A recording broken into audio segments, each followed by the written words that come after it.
Hello everyone, and welcome back to some more math time. Today we're going to be looking at mixed numbers and improper fractions. Let's get started. So up until now, we've focused mostly on just fractions. Fractions are what you use to represent a part of a whole. For example, let's say you're sitting around minding your own business with your big red shiny apple here, when along comes your sibling and takes an enormous bite out of it. Now, you only have a part of the apple left. So if you were to say how many apples you have remaining, you would have to use a fraction because you only have part of a whole apple. You would have to say, well, I had about 2 equal pieces, and now I only have 1 left. So I have about half of an apple. A mixed number, on the other hand, is what you use when you have more than one whole. So let's take that same scenario, but instead of 1 shiny red apple, let's say you have 3. So you have 3 shiny red apples when along comes your sibling and takes an enormous bite out of one, and now this is how many you have left. In order to represent how many apples you have remaining, you would want to use a mixed number because you have more than one whole apple. You would say, well, I have 2 whole apples. So I'd write a big 2 to show that I have 2 whole apples remaining. And then for this piece, I would want to write it as a fraction. I had 2 equal pieces. I only have 1 left. So I have 1/2 of another apple. I would say I have 2 and 1/2 apples remaining.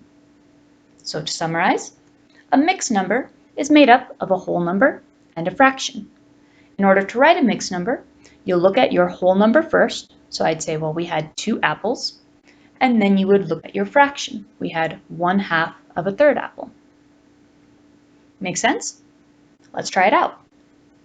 Let's say we had a big class party and we ordered a whole bunch of pizzas. Everyone had their fill, and now we have this much pizza left. How many pizzas are left? Can you write it as a mixed number? Go ahead and pause the video and try it out. All right, let's take a look. Remember, to write a mixed number, you'll want to count your wholes first and then look at your fraction. So I see here we have 1 whole pizza, 2 whole pizzas, 3 whole pizzas. So I'd say we have 3 whole pizzas. And then we have a fraction of a 4th pizza. The whole 4th pizza is not there, just a part of it. So I'd say, well, there's 1, 2, 3, 4, 5 pieces. And it took 8 pieces to make a whole. I can look at my other pizzas to see that, 8 pieces. So I say we have 3 and 5/8 pizzas remaining. Now the other way we could represent a number that is greater than 1 whole is by using an improper fraction. So let's take a look at that real quick. In order to write an improper fraction, it's going to be very similar to how we would write any other fraction. We'd start off with our numerator. We'd say, okay, how many pieces do we have? I'm going to have to count every one of these pieces for my numerator. So let's get counting. There's 1, 2, 3, 4, 5, 6, 7, 8, 9, 10, 11, 12, 13, 14, 15, 16, 17, 18, 19, 20, 21, 22, 23, 24, 25, 26, 27, 28, 29, 29 pieces remaining. This is my numerator because it tells me how many pieces we're dealing with. My denominator tells me how many pieces are in the whole. So I need to look at 1 whole pizza. So let's just look at this one over here.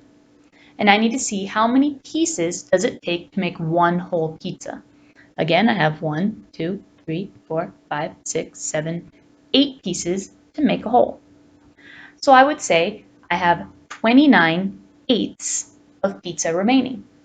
Now notice that both on my mixed number and improper fraction, the denominator is the same, because whether we're doing it as a mixed number or improper fraction, it still takes 8 pieces to make 1 whole pizza.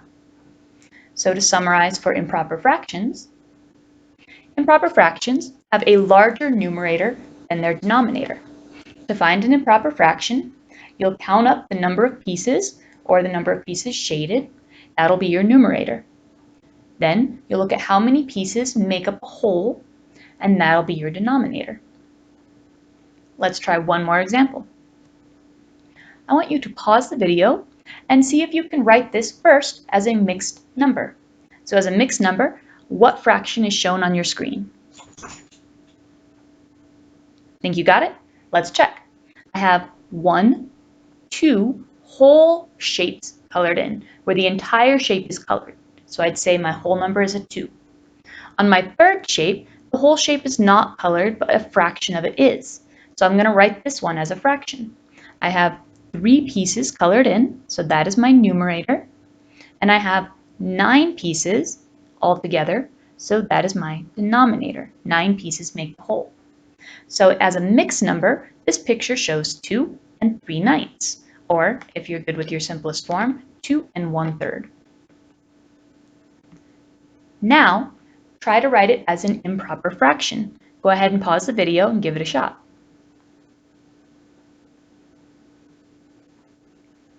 Okay, as an improper fraction, we would first start with our numerator. Let's look at how many pieces are colored in all together. So I'm going to count every one of these colored squares.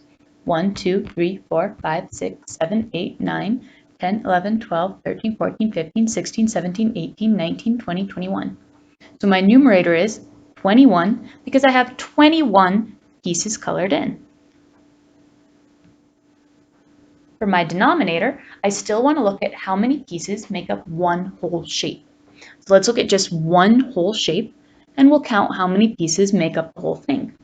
1, 2, 3, 4, 5, 6, 7, 8, 9 pieces make up the whole shape. So my denominator is a 9. So in this picture, I have 21/9, or 2 and 3/9. This is your mixed number. This is your improper fraction. Make sense? Before we go, I have one more example I want to look at with you guys, and that is this one here. So this is a mixed number shown on a number line, or in this case, a ruler.